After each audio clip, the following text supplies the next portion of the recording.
आप सभी को प्रणाम। मैं आचार्य कार्तिकेय आप सभी का स्वागत करता हूं अपने YouTube चैनल पर, जिसका नाम है स्मैजिक योगा स्कूल।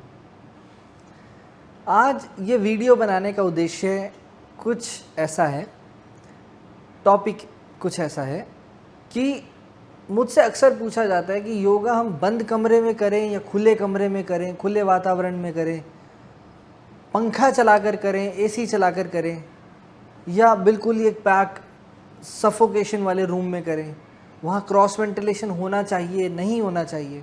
तो उसी टॉपिक पर मुझे लगा कि वीडियो बनानी ज़रूरी है। आजकल लोगों को अवेयरनेस थोड़ी कम है और भ्रांतियाँ ज़्यादा हैं। देखिए, जो हम योग करते हैं, अब योग में भी कई सारे पार्ट्स होते हैं। क्या हम ध्यान कर रहे हैं, वो भी योग का पार्ट है। क्या हम प्राणायाम कर रहे हैं, वो भी योग का पार्ट है। या हम इंटेंसिव वर्कआउट कर रहे हैं आसनों से रिलेटेड, वो भी योग का ही अंग है। इन तीनों चीज़ों पर धारणाएं अलग अलग हैं।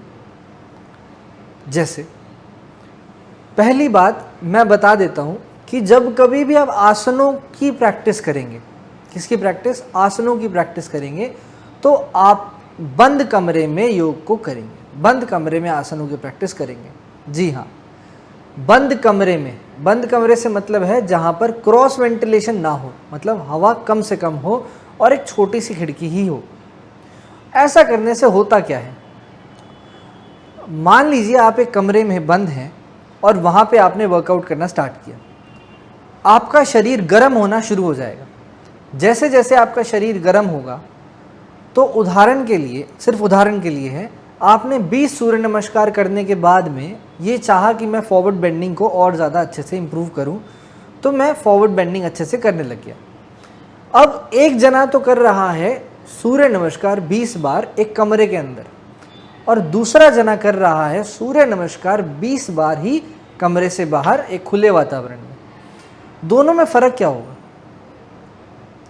अगर हम बॉडी टेम्परेचर की बात करें, तो जो कमरे के अंदर वाला व्यक्ति है उसका बॉडी टेम्परेचर जाहिर सी बात है बढ़ा हुआ होगा, और साथ में ही अगर बाहर वाले व्यक्ति को देखेंगे, जो व्यक्ति बाहर योगा कर रहा है उसका बॉडी टेम्परेचर कम होगा। अब यहाँ दो बातें उठती हैं कि अक्सर लोग कहते हैं कि भाई हमें योगा खुले वातावरण में करना चाहिए, हमें शुद्ध हवा, क्रॉस करने वाली हवा, पंखा लगना चाहिए। ऐसा बिल्कुल गलत है। जब कभी भी आप आसनों की प्रैक्टिस करेंगे, आप बंद कमरे में ही आसनों की प्रैक्टिस करेंगे। क्यों?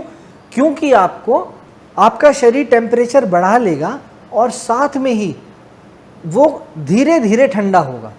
धीरे धीरे ठंडा होगा से मतलब है कि आपका शरीर अपने आप ठंडा होगा, कोई बाहर से हवा आकर आपको ठंडा नहीं कर रही। दूसरी बात, मेहनत कम लगेगी किसी भी आसन में डीप तक जाने में।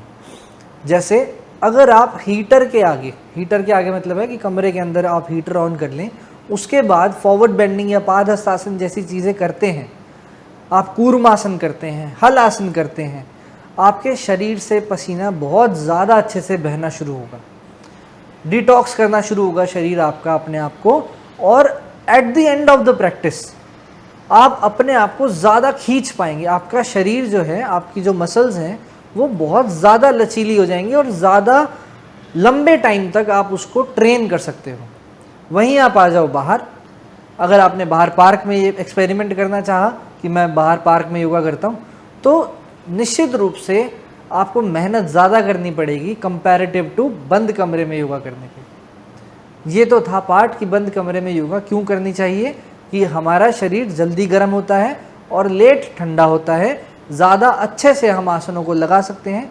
जिन भी साधकों को आसन ज़्यादा अच्छे से लगाने का मन हो या अपनी प्रैक्टिस में और डीप जाने का मन हो, डीप इन द सेंस कि शारीरिक प्रैक्टिस में और डीप जाने का मन हो, वो लोग प्रैक्टिस कर सकते हैं बंद कमरे के अंदर। और जिन लोगों को शौकिया तौर पे योगा करना हो, जस्ट मूवमेंट हो जाए बॉडी की और देख लें लोग, तो वो बाहर ही योगा करें, वो उनके लिए ठीक है। दूसरी बात, अगर वो लोग प्राणायाम की प्रैक्टिस करते हैं, तो प्राणायाम की प्रैक्टिस क्रॉस वेंटिलेटेड इलाके में ही होनी चाहिए। तो अब समझ में आया आपको कि आसन की प्रैक्टिस हम करेंगे बंद कमरे में और प्राणायाम की प्रैक्टिस करेंगे हम बाहर। बाहर मतलब चाहे तो गार्डन में कर सकते हैं या किसी पेड़ के नीचे दिन में, ताकि ऑक्सीजन की मात्रा आपके अंदर बढ़े, या फिर आप कर सकते हैं उसकी प्रैक्टिस एक क्रॉस वेंटिलेटेड रूम में, ताकि हवा क्रॉस कर सके और आपके कमरे के अंदर कार्बन डाइऑक्साइड या पॉल्यूटेड एयर जो है वो कम हो और शुद्ध एयर, ऑक्सीजन का लेवल बढ़ सके। पर ध्यान रखना, यदि आप सड़क के किनारे करते हैं, सड़क के किनारे क्या, आपका घर सड़क के किनारे है और आपने फिर खिड़की खोल ली, तब प्राणायाम करना आपके लिए खतरनाक है। क्यों? क्योंकि बाहर पॉल्यूशन ज़्यादा है, कमरे के अंदर पॉल्यूशन कम है, तो आप खिड़की खोलने के बाद बाहर का पॉल्यूशन अंदर लेकर आ रहे हो। अगर आप किसी नदी के किनारे प्राणायाम करते हो, किसी खुले वातावरण में जहाँ गार्डन वगैरह हो, ग्रीनरी ज़्यादा हो, तब आप खिड़की खोल लीजिए। क्यों? क्योंकि बाहर का पॉल्यूशन कम है, अंदर का पॉल्यूशन ज़्यादा है, तो अंदर हवा शुद्ध आने के ज़्यादा चांसेस रहते हैं। ये थे 2 तरीके। अब अगर मुझे ध्यान करना है तो मैं कौन सा वातावरण लूँ, बंद कमरा लूँ या खुला कमरा लूँ? अगर आपको ध्यान करना है तो आप शांति को महसूस कीजिए। शांति कैसे? कि आप एक शांत वातावरण में, शांत माहौल में जाइए, जहाँ पर एक पीसफुलनेस हो और जहाँ ज़्यादा शोर वगैरह ना हो, जहाँ ज़्यादा लोगों की इंटरप्शन ना हो, इंटरफेरेंस ना हो, ताकि आपको पता रहे, आपको पता लगे कि भाई मैं यहाँ पर अकेला हूँ और उस अकेलेपन में मुझे अपने आप को जानना है। तो ये 3 अलग अलग स्टेट्स बताए कि आप योग में किस चीज़ की प्रैक्टिस करते हो। ये मैंने बताया कि आप योग के अंदर किस किस वातावरण को अडॉप्ट करके, लोगों की भ्रांतियों को ख़त्म करके अपने अकॉर्डिंग अपनी प्रैक्टिस में और डीप जा सकते हो। अगर कोई भी इस चीज़ से रिलेटेड डाउट हो तो आप निश्चित रूप से कमेंट बॉक्स में कमेंट कर सकते हैं। मैं बिल्कुल आपका रिप्लाई करूँगा। आपका बहुत बहुत आभार।